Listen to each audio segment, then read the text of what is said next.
La législature s'achève et c'est aussi l'heure des comptes 2015. Alors, comment se présentent ces comptes ? Écoutez, pour le dernier bilan, je dirais au niveau des comptes que je présente, donc c'est des comptes qui sont très favorables. Nous avons un résultat qui est supérieur aux attentes puisque nous arrivons à 10,5 millions de marge d'autofinancement. Néanmoins, il faut faire attention parce que nous avons plusieurs éléments qui ont été extraordinaires. 3 opérations entre immobilière et succession nous ont rapporté 6,3 millions, où on a dû faire une provision de 2,5 millions pour la facture sociale. Et sinon, il y a des éléments spéciaux comme par exemple un retour de 1,7 million de la péréquation mai 2014 et d'autres éléments qui sont revenus pour à peu près 500 000 francs. Comment s'annonce le futur financier de la ville de Gland ? Écoutez, le futur financier, c'est que j'ai le sentiment de laisser quand même des finances saines, étant donné que le bon résultat de 2015 nous a permis de payer le 100% de nos infrastructures par cash. Néanmoins, il ne faut pas se voiler la face. Nous voyons que, d'une part, il y a les recettes fiscales pour les personnes privées qui ont eu plutôt tendance à baisser ces 2 dernières années.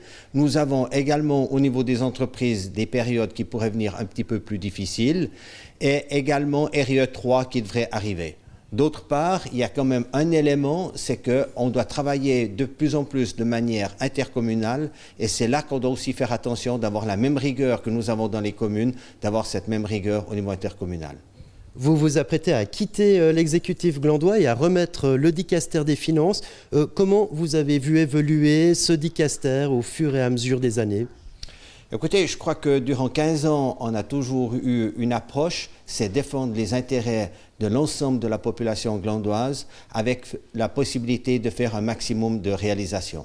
Je crois que globalement, nous avons pu faire ce qui était au plus proche de nos convictions au niveau des 3 législatures de municipalité. Donc l'évolution, nous l'avons faite en fonction de nos moyens, d'une part. La deuxième chose, la volonté de maintenir des finances saines.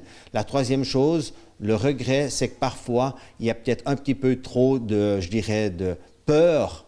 Et c'est clair que certains éléments qui sont passés en 2015 nous ont montré que la peur peut avoir des effets qui sont multiplicateurs dans le cadre de réalisation d'une certaine importance. Mais sinon, que du bonheur et le plaisir de remettre un dicaster qui, selon moi, et avec des finances correctes et saines, à mon successeur Gilles Davoine.